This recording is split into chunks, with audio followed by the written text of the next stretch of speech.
Hey guys, Frizzy Brony here. We are back with another episode and oh my days, it was so good.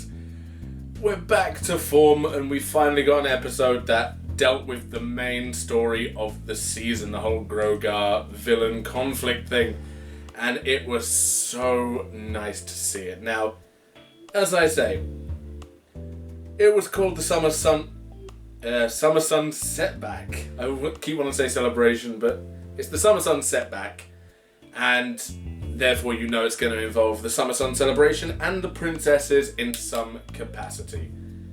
But we should start off at the beginning, as everything does, and go on from there, because otherwise I could just gush about this out of order with memories and references for absolute minutes.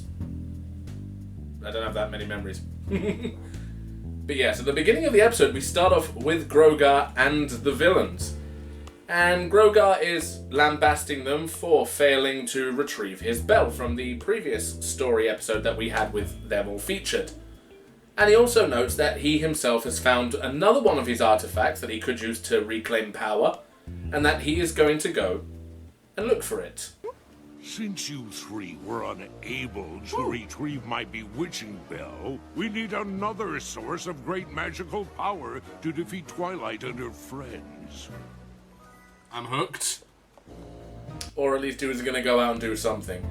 I forget if he was going out to find a certain item or whether he was just researching it, because at the end of the episode he actually also does the same thing. However, we are going to skip back to the beginning, because as we all know, the villains do actually have Grogar's bell and they are simply keeping it from him. And so they are trying their best to find a way to harness its power, as to them it is just a bell and they can't actually use it. I don't trust him. None of us do. Which is why double-crossing him with his own bell will be so satisfying. If we can figure It's out a how shame to that he use can't it. sense his own magic. So this is where they formulate their plan, as based on their knowledge of the ponies. Cozy Glow's actually the one who comes up with the fact that Twilight mentioned about Canterlot's archives. And so, knowing that she's been there before, Chrysalis is relishing the chance to go back to Canterlot, and T-Rex kind of just the muscle. So they start to hatch a scheme to infiltrate Canterlot and reclaim their Tome of Knowledge, so that they can harness Grogar's bell. Celestia and Luna love to hoard information for themselves. If there's an answer, So as if it's they're the there. bad guys. My triumphant return to Canterlot? I like the sound of that. Woohoo! Oh my gosh, road trip! And that was the perfect place to put it off on a cliffhanger for the intro. However, skipping forward, we then swap to the other side where we have the main six at Canterlot Castle getting ready to prepare the Summer Sun celebration, or at least Twilight is. And given how it was last time, you can tell the princesses have their reservations. But alas, their fears are to be quelled, as Twilight has learned the important skill of delegation. And so she has got her friends in to help. You may not know this about me, but I occasionally freak out. That was a joke. I wanted to show you with the Summer Sun She's a celebration wishy how Twilight. much I've improved. So I focused on delegating and trusting others. It's been great! Now, what's making this a particularly special celebration is the fact that Celestia and Luna dropped the bombshell that this is going to be their last Summer Sun celebration, as effectively they are going to retire. They teased it earlier on and they talked about it, but they didn't go through with it. But now they have decided it is time for them to pass on the torch and for Twilight to take the mantle. So Twilight has the pressure on her now. Not only is she planning the Summer Sun celebration, she's planning the last Summer Sun celebration, as Celestia and Luna don't see a point of it continuing after they're gone. It's just that the celebration has always been about us. My defeat of Luna. And, thanks to you and your friends, my reunion with my sister. Now that we're leaving, we don't see a need for the holiday any longer. Now that you're... My sister and I have decided the time for us to retire is upon us. Now, naturally, we're in Canterlot, so we've got to have the appearance of one of the fan favourites. We have to have Discord come back. and want to get in on the action, which is always good to see. Oh, the end of a beloved holiday? Oh, how is Discord going to take this? That sounds positively chaotic. What are you doing here? I've known Celestia and Luna longer than any of you. I terrorized them, they turned me into stone. If this is the last Summer Sun situation, I simply can't miss it. Although Twilight's not really having much of his stick, she wants to get the job done at hand, and she's made her preparations with the little extra jobs that the main six need to do. And so each of them get their task, and Discord doesn't. Although he wants one, so he gets one. Oh, character growth is so boring. Do I at least get my own note card? Oh, bless him. There. We then cut back to the dingy streets of Canterlot in the dead of night. And we can see that a few of the old defences from when they were doing the infiltration tactics are still in place, such as the giant fans blowing into the air, the attack flamingos as we see them return a bit later. It's all still there. The only one that isn't, which actually would have saved them, would have been the force field made from the shards of Chrysalis's throne. It's a shame they didn't keep that one. That could have saved them a lot of trouble, but alas. The villains have made it to Canterlot and they start to hatch a plan. No matter, getting into the castle won't be a problem. Are you sure about that?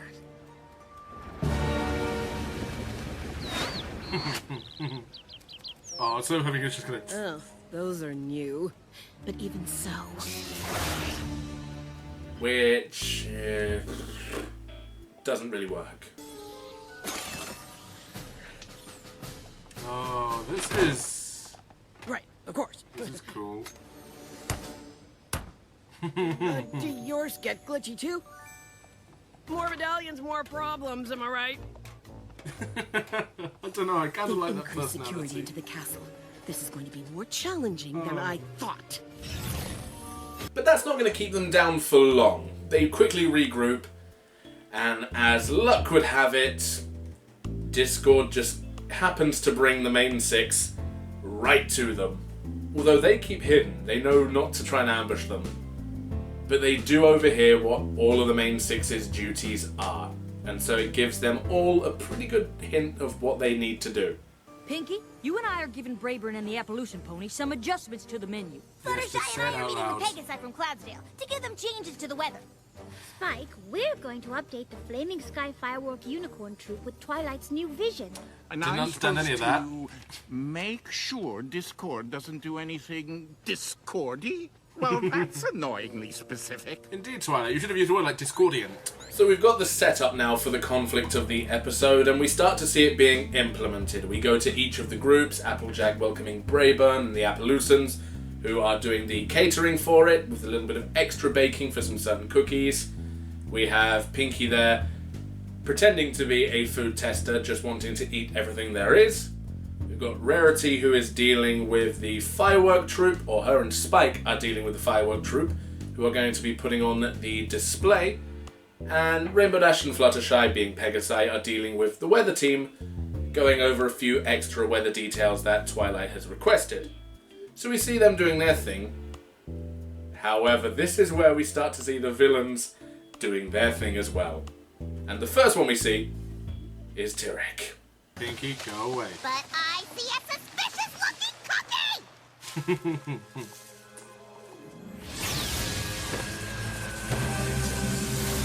Aww. You Poor okay? innocent bunny. I feel weak all of a sudden. Aww. Is some pony back there? The apple sickness. Then we see Chrysalis, and I've got to say, as much as I love Chrysalis as a character, I love her pettiness, she just found it way too easy to convince these unicorns, which just shows how petty they are as a race. With what, in my opinion, is the weakest argument and convincing act ever, but then again, it's hilariously cheesy as well. We are the most powerful ponies in the land. Don't you ever feel you're destined for more than performances? And finally, we have Cozy Glow, who kind of has the easiest target, because let's face it, the weather pony that they've put in charge, they could have got Spitfire, they could have got someone from the Weather Factory. This guy could work for the Weather Factory, but he's just so fragile, and Cozy Glow has an easy time of convincing him to leave things to her, which we know is going to go spectacularly wrong. Who are you? Oh no. Some pony who's organized enough to handle the small stuff, so you can focus on the big picture. The big? Yes! That sounds right! This kind of weather has to be handled delicately. Good thing I'm here. I'll take care of everything. So the villains have all started their part of the plan, and we cut back to the main 6, and we see them, or main 5, because Twilight is actually taken away by Celestia and Luna to have a lesson on how to use the Sun and Moon Medallion. I don't know what better to call it, but after the last time she tried to use it, she definitely needs a lesson. So she goes off, and we're left with the Preparation 5, as I will call them. And we start to see that things are going wrong. You are not the superior race. Total chaos out there! Go, Discord. Look at me. What are we gonna do? Do about what? Oh no. Don't look out this window. What are you doing here? Speaking of a Sun and Moon Medallion, behind me here on my desk load of stuff, one of them is a Nightmare Moon figure, and when I got it, it came with this, which is a golden coin on one side that does have Celestia, and on the other side it does have Luna, and one side's gold, the other silver, so quite literally a Sun and Moon Medallion. Things you pick up, eh? God damn it. Well, that's a relief! Oh, Explain to me why we didn't tell her the truth. she's Twilight is listening. finally learning not to let her stress get the better of her. If she finds out everything went wrong, it could be devastating. So we get back to the story. They see that things start to go wrong, and rather than telling Twilight, they decide it's best to try and sort it, because they still believe that she is going to absolutely freak and go into panic attack mode, which we all expect her to do as well. After all, it's not as if it's anything special, just the last Summer Sun celebration. Twilight needs us. Whatever happened, we can fix this. And again, he is a god, so technically portraying Jesus is Best road trip ever! And now we get to the meat of the conflict, as the main 6 go out into the public eye and try to deal with the absolute chaos that has been caused by the villainous trio. We don't really have a name for their group yet, do we? So let's just go with that until we find a better one. They're busy enacting their plan of stealing a guard's medallion so that they can get into the castle, while all the others are outside panicking. And so we see the main 6, or the volunteer 5, going around doing their bits, while Discord is kind of just sitting back and enjoying everything there is to offer. And Twilight finishes her lesson. So she comes out to actually start the Summer Sun celebration with the princesses in tow. Finding Discord sunbathing, or not sunbathing, but in a nice touristy shirt as he sits back to enjoy the chaos. You two just enjoy the festivities. I have a few surprises in store for... Yes, Discord? Oh, well, don't mind me. I'm just here for the chaos. Oh, and here we go.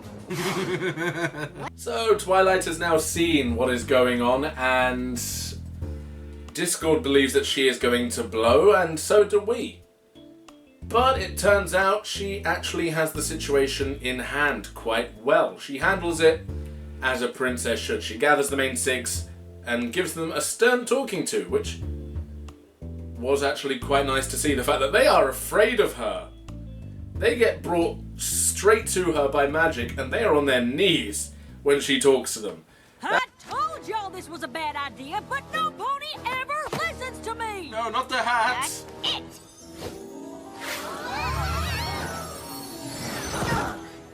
Ooh, Everything wow. was fine. What is going on? Everything was going She quite literally brought them to their It knees. totally wasn't. Calm it, Twilight. Calm. Why didn't you tell me? We didn't want you to freak out. Even I said it, Twilight, calm down. You're not a princess in control just yet, but still, you're getting there. So she talks to the main six, calms them down, and says, right, look, that was the old me, this is the new me, let's sort this out. And Celestia has a moment where she's like, that's my student. I'm proud of you, Twilight. You've rose above. And I don't know why I'm giving her that accent, but still. We see that they start to fix all the problems while the villainous three are skulking around the castle. And I've got to say, we didn't get a vocal musical number. We got an instrumental that sounded like it should have vocals, and it was absolutely gorgeous.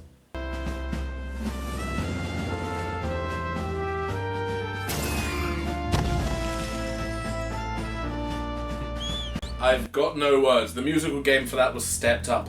I really do like it when the show does more of the serious side of music. There's nothing wrong with the usual songs they have. Like Friendship Through the Ages from Equestria Girls is still one of my favourites. Anything from Rainbow Rocks is awesome.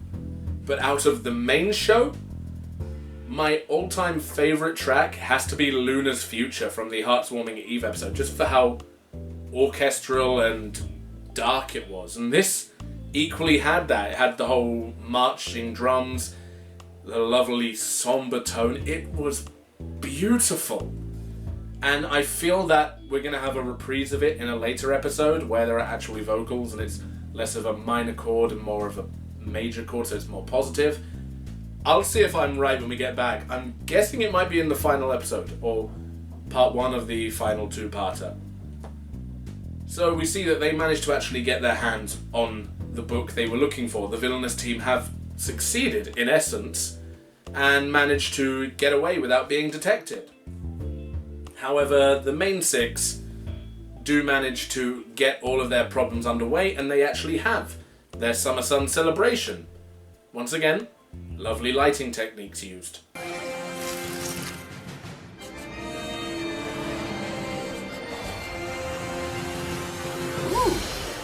Although this is not the last Summer Sun celebration, as we find out, as Twilight is renaming it, as it will no longer be a celebration of Celestia's banishment of Nightmare Moon and the subsequent reunion of Luna and her, and Twilight is going to rebrand the holiday as the celebration of the two sisters, which seemingly means that it can continue just in remembrance of them. So more planning work for Twilight, although Pinkie Pie's happy because it means there are more holidays. Instead, we will take this day to celebrate how much they mean Friendship to all of Day. us. From this day forward, today will be known as the Festival of the Two Sisters.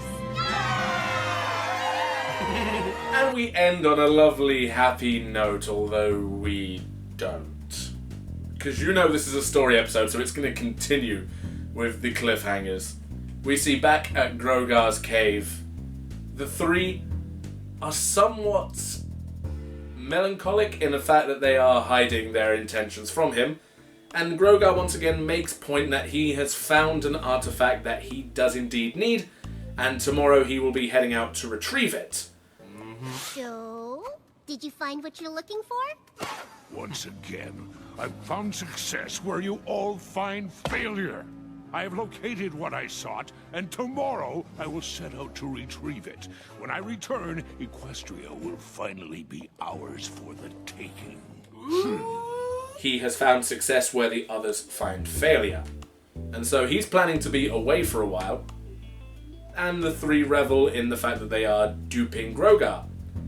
And you get a hint at what the finale might entail, given the fact that now Cozy Glow and Chrysalis revel in the fact of how easy it is to sway ponies and turn them against each other, which is probably going to be a plot point, whether it bites him in the backside or not. No, it really was super easy to get all those Earth ponies and Pegasi and unicorns to turn on each other. It was, wasn't it? Now that is something to think about. But that is how we end it, setting up another plot episode in the future that I am greatly looking forward to. And that is such a good way to end it. There is not enough time without boring you with details to tell you how much I loved this episode. Just the fact that we got more plot. And because it had so much emotion to it. Because this is effectively Celestia and Luna confirming that by the end of this series, they are stepping down and stepping aside and Twilight is in full control. This is quite literally the end of an era. And so, it's a fantastic one to pull on the emotional strings. It was shot beautifully, as if it was filmed live, but you know what I mean. The composition of shots, the settings, the ambience, it was all beautiful. And that's not to say that the other episodes haven't been, but this one held a certain weight above the others. And so, without going on and on and on, this episode for me is getting a solid 9. I'm putting it high up there because it felt so good. So much in this episode just hit. And as I mentioned in the reactions, it might be because memories of Buck. Buck was kind of how I got into the fandom. It was my first real convention. And its music event was the Summer Sun Celebration. And so when Buck finished, and it had the final Summer Sun Celebration, it's mirroring that. So many feelings, so many memories, and so many friends made. Obviously, this show does that. But I'm not going to get sappy. We're going to end it here. The bonus reactions are coming up. Tell me if you liked the episode, what you liked about it in the comments below. And until the next video, guys, bye-bye.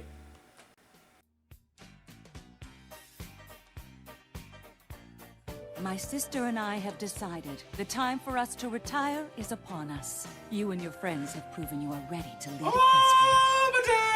So let this be the last Summer Sun celebration as Equestria. Oh, even more memories of Buck. To embrace the last Summer Sun celebration.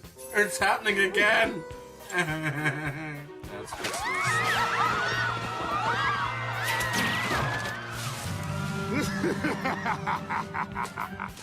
the pie is mine. What? It was originally ordered. This is very irregular. We'll need to. Wait, where are the barrels? First we must. What? Wait, Take a breath. I like him. Get out slowly. Tell the princess we will do our best. We take pride Ooh. in what we do. These I last like changes your aren't too design. challenging, are they? You are The more cute. challenging, the better. We aim to astound. Well, damn, Now, that's if a you long don't horn. mind, we do have a new routine to prepare. Horns at the ready! He doesn't have one. Or it looks like he doesn't have one anyway. Oh, I can't remember which one it is. What about aiming for perfection? It's motifing a We've classical set our piece. sights Not higher. Ride of the Valkyries. I Higher don't than think. perfection? Higher than putting on a silly little show for the other That one, ponies. whatever that is. Woo!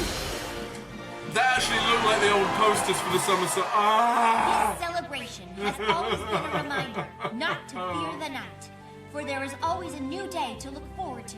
Oh, But as we look Manchester. towards Equestria's future, Well, that was an episode. That was a great episode. I absolutely loved it. We are back on form, guys. We have story. Oh, I'm happy there. Ah.